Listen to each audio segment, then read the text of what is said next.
Greetings. I'm Dr. Isaac Adai, Chief Strategy Officer at Pivot Technology School and author of Black Boy Fly. I first want to thank Brittany Cole and the team at Career Thrivers for organizing such a great conference. I just want to share a few motivational tips with you all. My career spans the corporate world, academic world, and now the startup world, and I've thrived in many of my roles. But there have been times where I've had challenges to overcome. Three things helped me. One, understanding my purpose. When I know my purpose, I have a strong sense of direction that helps me overcome any challenges that come my way.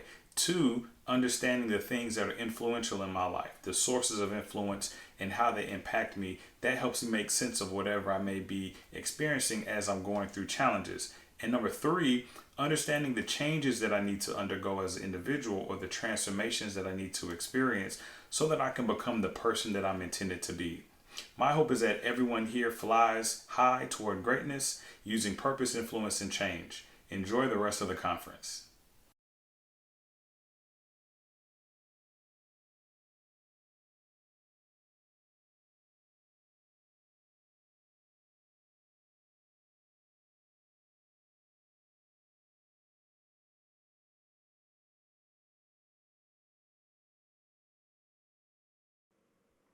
There's a conversation that is oftentimes left out of discussions on diversity, equity, and inclusion. And that conversation is about the unique experiences of Black men in the workplace. We wanted to include this very special session and give you an opportunity first to hear from one of our executive coaches at Career Thrivers, Aaron McGee. He's an executive coach and also calls himself the chief troubleshooter. And well, you're about to find out why.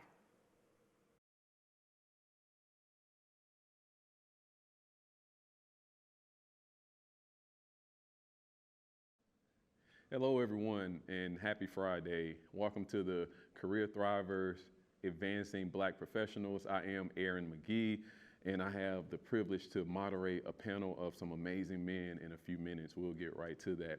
But I wanted to take an opportunity to just come before you and share a little bit about my experience, my journey to legacy as a leader, going from a program director to an executive director to a CEO and to a current vice president. It's been quite the journey. And so I hope that my intention is for this message to reach the emerging leader, the person that is looking to advance in their career, right? And also the gatekeepers, the folks who have the opportunity and the privilege to create opportunities for an individual leader and who is responsible to advance the mission of the agency that you work for, your company, or your organization. So this is a dual perspective that I want to offer you from my personal lens, okay?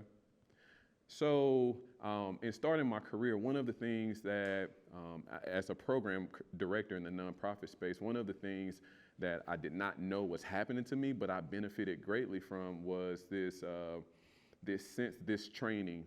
I worked for an organization here in Nashville, and I'm going to call that organization. I worked for the YMCA of Middle Tennessee, and I took that responsibility because I enjoyed advancing youth and college and career readiness. It's been a part of my career since I started. One of the things that I realized is that the YMCA, they had some big vision, and they were always pulling me away from what I consider to be my true work, right? To go through trainings. So it was, budget trainings, finance training. And this was 2010. And so the YMCA was providing diversity and equity training as well. And so just as a young professional, I was slightly irritated by it because I didn't understand the value because it didn't seem to align with my work. Little did I know my foundation was truly being established, and I was benefiting from the vision of some amazing leaders who saw fit to train up a new workforce that was responsible for moving the mission of an organization forward. I put that on the table for a immediate twofold perspective. One is if you're sitting in the leadership seat, if you're sitting in the executive seat, the VP seat, or the C-suite in general, ask yourself, what is the vision to grow our workforce? What is our strategy for retention? What is our strategy to promote and to retain our staff of color, particularly in my case, Black males, right? And on the other hand, for the emerging leader who is listening to this and you're trying to figure out what are the next steps, how do I not only move myself forward in my career, but understand that this has to be mutually beneficial. You have to understand the agreement that you've made with yourself and that you've made with your company or your agency that you're going to be partnering with. So ask yourself, what am I willing to do? You showed up here today, so that's already a good sign. But what are the next steps that I'm willing to take to invest in myself so that this agreement that I've made with myself and that I've made with the company or the agency is beneficial to move us forward? Now, I want to fast forward through my experiences because they have been, to put a decade's worth of experience in a quick 5-minute intro is, it's going to be kind of tough for me. So, but what I will say is one of the things that I have the privilege to do now, if you've seen my sweatshirt and my hat, which I know you are, this is Big Leadership Energy. And I'm going to talk a little bit more about Big Leadership Energy, but essentially, the reason that I advocate for the leadership piece is because you have to understand that regardless of what seat you sit in, you are considered a leader immediately. And you should first have that position from self. And if you are leading from, if you are governing yourself accordingly, then that same perspective will be seen upon you. Essentially what I'm getting at, folks, is that you ever heard the phrase of start today, or be who you want to be in the future, start being that person today, right? And so if you are here because you want to figure out how to lead and how to advance, you have to start being that person today. And so for me, I would encourage you and implore you to exercise your big leadership. What is your leadership voice? What is your most authentic voice that you want to bring to the table? And then on the other side of that, because I'm speaking from a place of reciprocity, because at the end of the day, we are all in this together, right?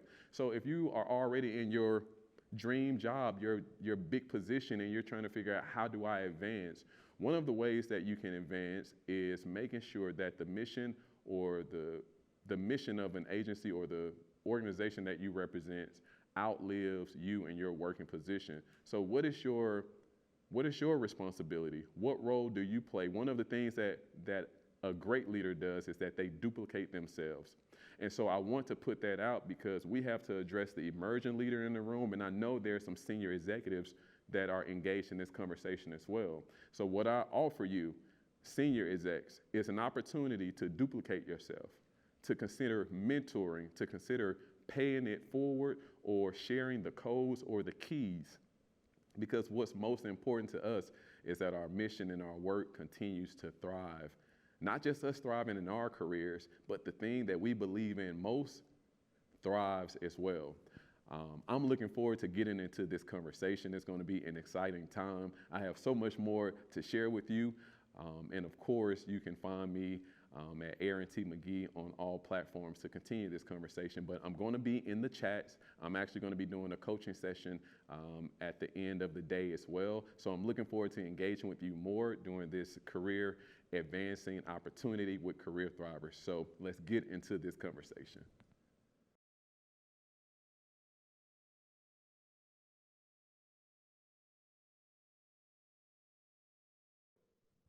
And we're right back at it with Black Men Thriving in Leadership. So I have a panel with my friends. I like to consider these guys brothers, and I want to introduce them to you really quick. This is Gerald, this is Josh, this is Quan, and this is Eric.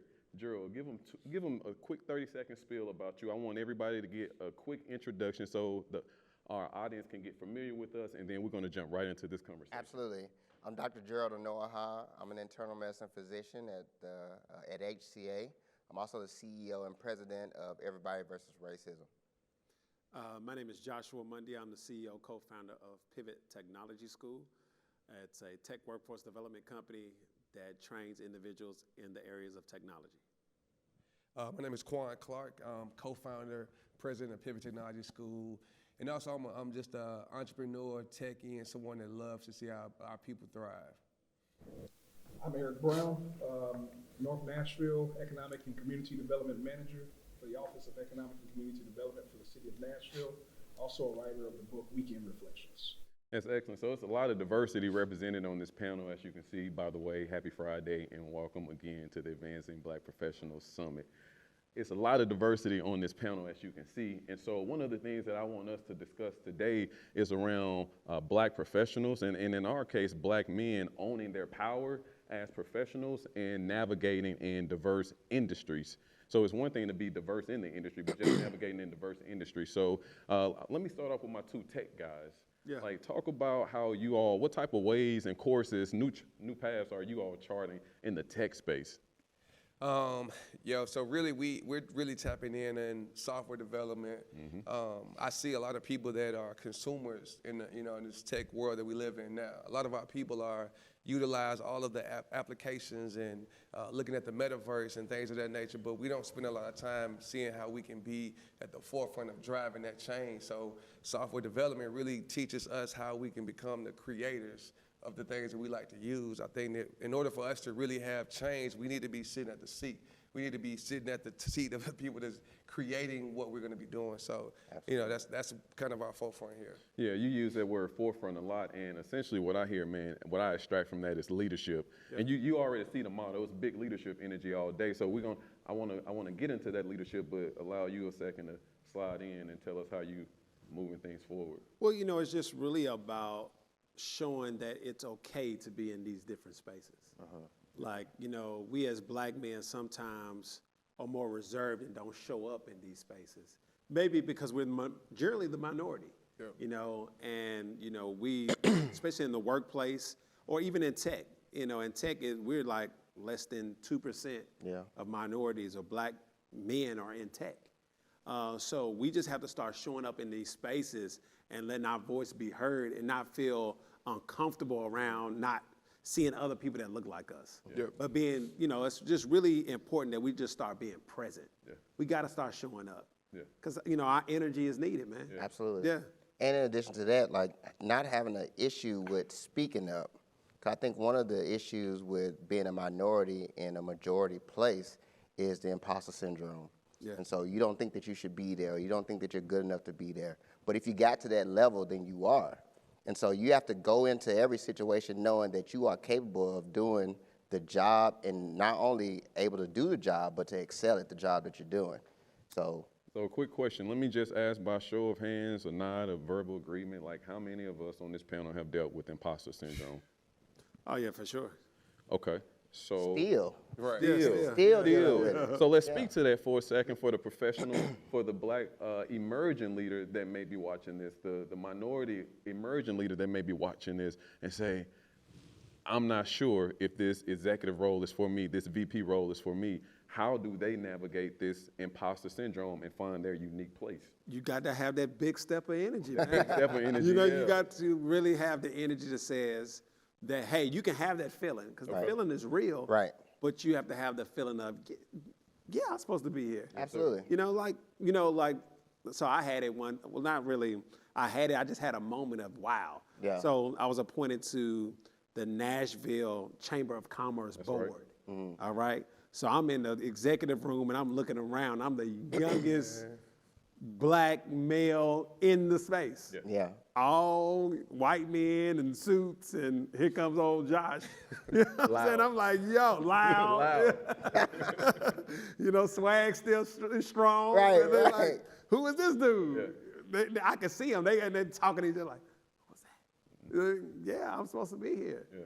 But, you can be intimidated by spaces like that, Yeah. not knowing that, yeah, man, I deserve this spot. I worked hard for this. That's right. I'm supposed to be here. That's right. So, Eric, let me ask you, man, with you being in the civic space, working in the community, you worked in government space as well. How are you, or how have you navigated this idea of imposter syndrome in this big institution? Yeah, I have to be honest with myself a lot. My story is different from a lot of other folks.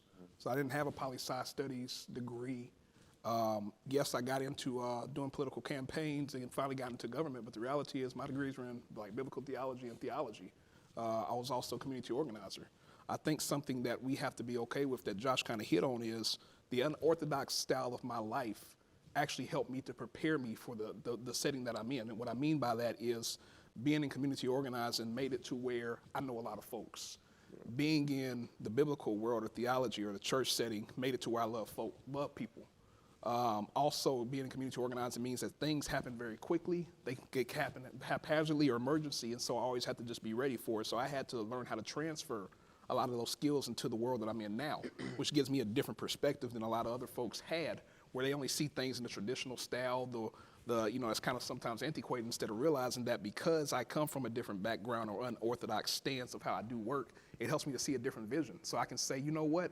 Have y'all thought about going to North Nashville? Or you know what? Have you went to Southeast Nashville? Yeah. Or you know what? Do you know Kim or Lil Tracy or Mama Shirley and them? People that they ain't never thought of that are real people that are impacted by a lot of the stuff, the policies and the work that they're actually trying to do. And so just kind of like Josh said, nobody does that but me. Yeah. And once I own that part and say that that's me that does that, I'm an expert at what I do. Yeah. Period. And I just stay in that. Yeah, And now in addition to that, you have to be okay with failing. Like, you have to be willing to take risks, to take a gamble, to stand up straight and actually do the work and not worry about whether or not every single thing you're going to do is going to be successful. I think that most of the success for me personally came from trial and error. Yeah. And it was once I figured it out, I was like, okay, I got this. Then I moved up a level and I moved up a level. So my imposter syndrome was up here when I first started, but it's going down. Even though I still deal with it sometimes as I go up, it went down because I got stronger at what I do, and I got more confident in my capabilities. That's how you back it up, man. Yeah. It's working or studying to show yourself improve. So I want to kind of extract something that you said, Eric, and move us forward with this whole DEI perspective, because we know that often black men are left out of the DEI equation. Yeah. And there's a lot of us that fit in here, and I do this work. I work in a capacity where it's other centered. Yeah. And so we're dealing with the othered, and that's the non-traditional, non-white lens often. And so my work is around seeing that we move things forward from an equitable lens. But I want to talk about something that you said. You talked about this unorthodox perspective that you have, and I want you gentlemen to talk about what skill sets that you've had from previous experiences that you can extract, that you overlay on your current situations. The reason that this is important is because 2 words: cultural competency. Right? So who wants to jump in on this? I'll start off on this. I'll start off on this one, man. You want I'm be coming honest? to you Yeah, too. come I'm to coming me. to you. I'm coming to you. If you want to be honest, trauma. Trauma. Trauma is the number one thing that I think that's really pushed me to do a lot of this work. Yeah. Because I remember those stories. I remember those things that I went through, and I remember that hurt, that harm, and I remember how I felt in a lot of those different situations. And so it pushed me to be very empathetic to other folks, to say, I don't know what they're going through, or maybe I do know what they're going through based on the reality of I never want to feel that way again. And so I bring that to my work. And so what it's pushed me to do because of that trauma, which is good and bad, it makes me to be a perfectionist or to really find quality in a lot of the work that I do. It makes me think very fast because I've been in situations to where if I didn't think fast, I may not be here. And so I had to push real fast on that. It made me think about reading the room. So I have to always think about who else is in the room with me. What is their perspective? How do I think they're going to do? And so it made me go 3 or 4 steps ahead. And so that's what makes me good at my work, but it also means that I have to go to therapy. Yeah. Yeah.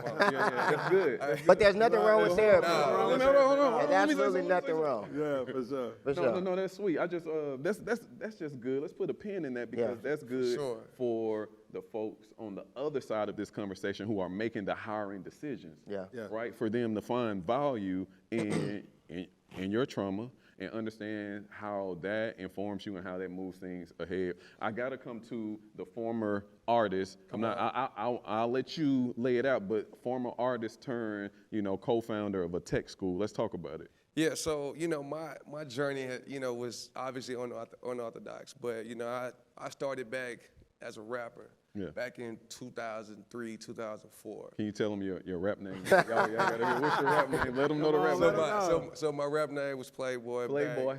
But for me, what I thought back then was that music was my passion, right? And it was to an extent, but my passion, what I found out later, was communication. Yeah. My passion was more connecting with people, and I did it through music at that stage of my life. But what I learned and what I've applied now, I talk to Josh about it all the time. We sat down and built a tech school from nothing, but we didn't have experience building tech schools, but I had experience in marketing because I was a CEO back then, right? So I created campaigns and plans on how to get my workout, supply and demand, which is just every business has supply and demand and product and inventory and all these operations and all these different things that you learn throughout your life in different areas you can apply them. So when I look back, I don't think I was a personal trainer at one point in time. I had a cleaning business before.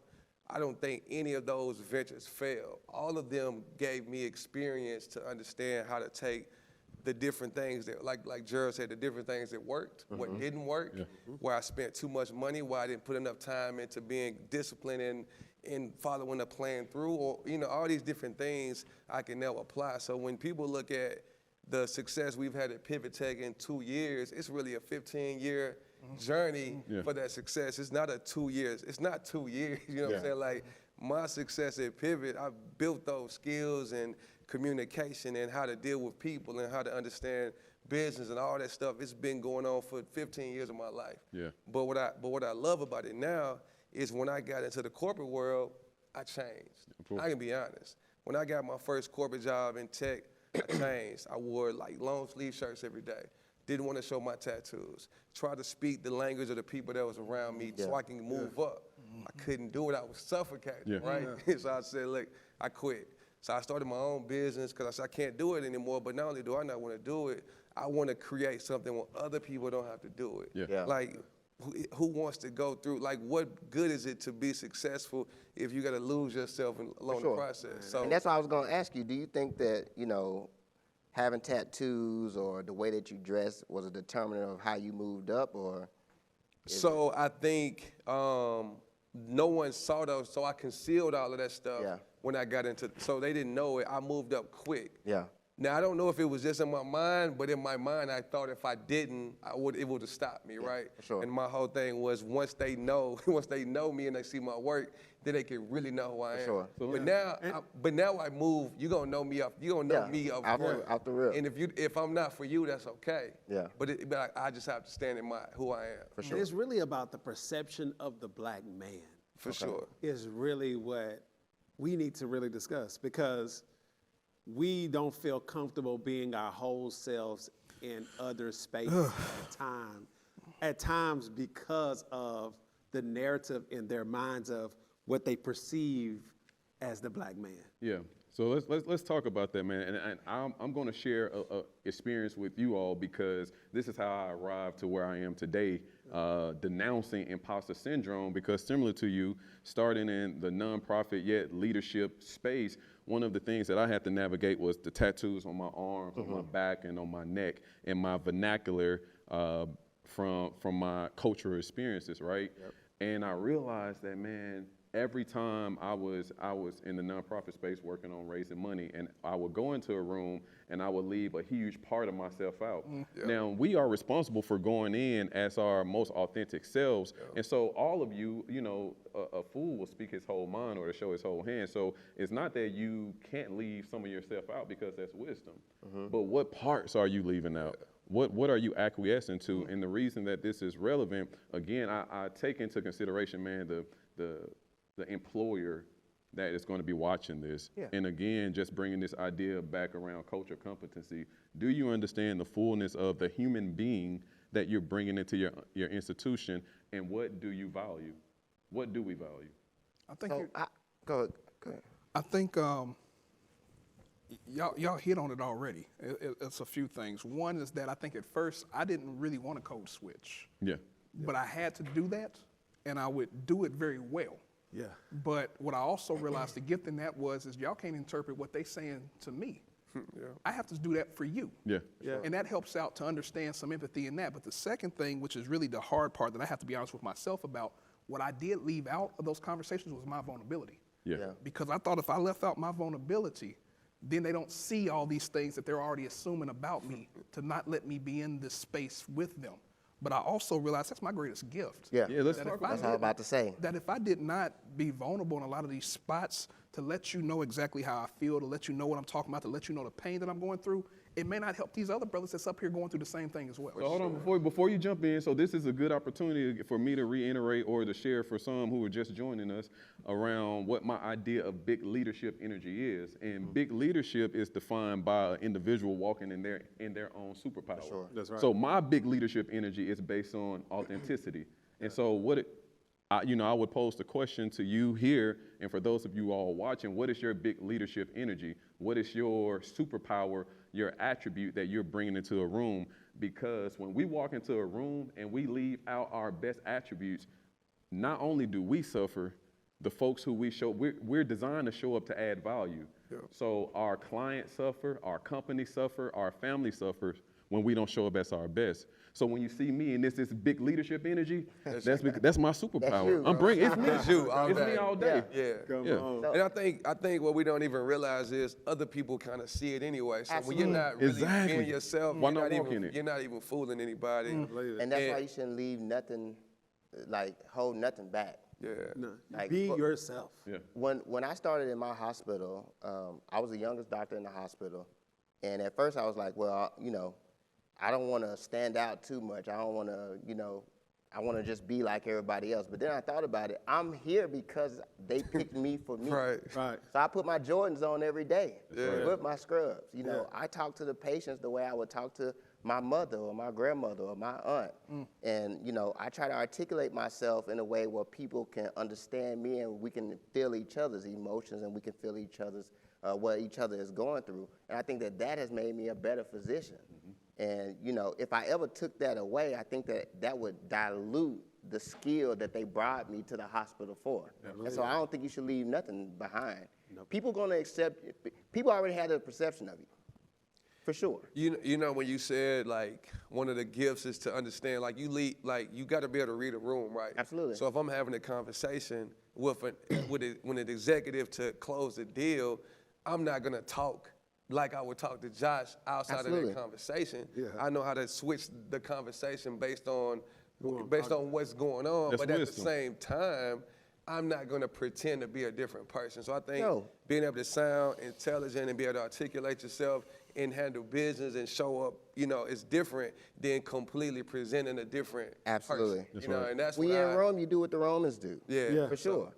But be yourself. For sure. Because that's what they want to see. That's what they want. So They let's brought you to the table. They brought you to there be for that. yourself. 100%. And that's the thing about it is like, you can't just like switch it up. Like, all right, I like rap music or I like to have a good time. For sure. So I'm not finna not have a good time because I'm trying to show that, okay, that's Josh, the CEO of a tech That's school. right. You know what I'm saying? Like, no, I like to have Be a good true. time too. Be I'm true to true you. to myself. Be true to you. So this idea of being true to self really is a good segue and inroads to this idea of self-leadership. And big leadership represents self-leadership as well. So I am an executive coach and a leadership coach. I like the executive part because as an executive coach, it allows me to help an individual understand how to govern themselves, lead themselves before they go out and lead others. I believe that you lead others out of your abundance. For sure. Yeah. Because leading someone out of your deficit is just going to leave you at a deficit. Yeah, for sure. Right? Absolutely. So with that being said, we'll look at a holistic approach real quick, guys, because we're about to start landing this plane right here. We'll look at a holistic approach. How do you govern yourself or lead yourself before you show up to your companies, to the room, to the board rooms, the medical rooms, the community? How are you governing yourselves? And think holistic. Think that wellness. I'm a disciplined person. I have to be, because if I don't, I go haywire. So, I get up early. I'm an early morning person. My pastor one time told me, Brown, if you go into a room with folks that are decision makers, know they had a meeting before you. Yeah. I came in at 6 o'clock in the morning. They were there at 5:30. And so it makes me get up very quickly. I make sure to do yoga. I make sure to meditate. Now, at first, stuff would sound very eerie to me, but what I realize is that it helps me to have control of my mind. It helps me to have self-love for myself. I make sure to read books, things that I do not understand. I make sure that I listen to conversations that I would not be in the room for, and it helps me to get a different perspective. I make sure to go to therapy. Come on. I make sure to tell people around me that I love them. At a time, especially as a black man, sometimes we've came from that, it's survival of the fittest mentality. because that's what we had to do to survive. I'm tired of surviving. I actually want to thrive.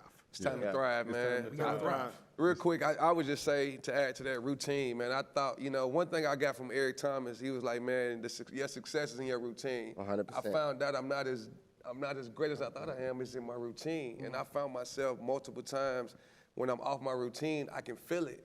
So just staying locked into my routine, which is waking up, meditation and all those things, affirmations, all of that. Because we all need it. We always think we don't, man, we need it. So it's no need to, it's cool to understand what you need and to tap into that and be vulnerable with that. So I spend time affirming myself.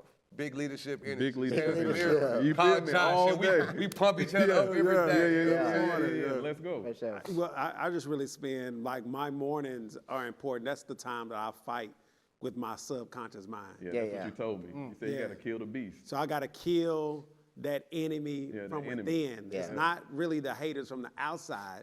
It's your subconscious mind on the inside 100%. that's telling you that you ain't nothing. That's that It's call telling you- between me and you today. That's that call. So it's like you have to have that time where you can fight those thoughts that's coming up in your mind and say, I'm gonna win today. Yeah. I'm good. I'm winning. I am winning. I am winning. somebody. You I know what I'm am saying? somebody. You know what I mean? Yeah. So Then it Just just that- it prepares you for your day. Good. And just adding focus on to that, like you gotta have a routine, but you gotta stay focused, and you gotta keep people around you.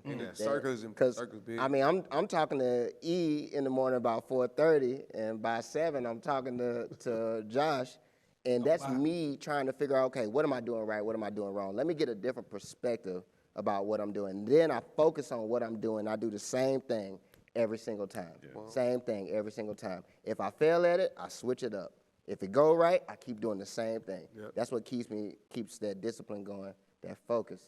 Yeah, that's solid. So I heard a lot about rituals or routines, but I like to see that as rituals and routines. And so the message that I would leave you with is that you're only as great as your rituals and your routine, as your discipline and as your focus. And so ask yourself, the call to action I would give you is to something that may be so simple, write your rituals and your routines out and see how is this aligning to where I want to go? How does this advance me in my career? How does this position me to be a thriver? I want to thank everybody who's been commenting and engaging in the chat. I want to thank our sponsors for making this event possible.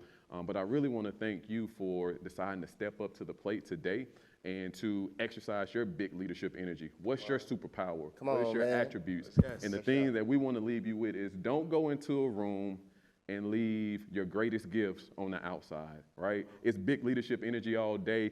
You know where to find us if you've been looking at the lower thirds below. Let's keep thriving, and we're going to continue to advance Black professionals. Let's go. All right, Show let's up, go. baby. Yeah, big leadership energy. Let's go. Wow, what an awesome session. I took so much away from that session, and I want to hear what you took away. So as you're sharing on social media, make sure you use the hashtag ABP2022 so we can tap in and hear the gems that you are wanting to implement beyond today. Now, at Career Thrivers, we believe that the best learning and development is coupled with coaching. And here at Advancing Black Professionals Summit, it's no different. So make sure you remember that we have a coaching session, group coaching sessions. You can tap into the topic that resonates most with you with where you are in your current career. Make sure you head on over to the Career Thrivers Connect. That's where you're gonna sign up for coaching. We have 6 amazing coaches that are part of our team that are gonna be sharing with you, and we don't want you to miss out. So head on over to Career Thrivers Connect and sign up for your coaching session.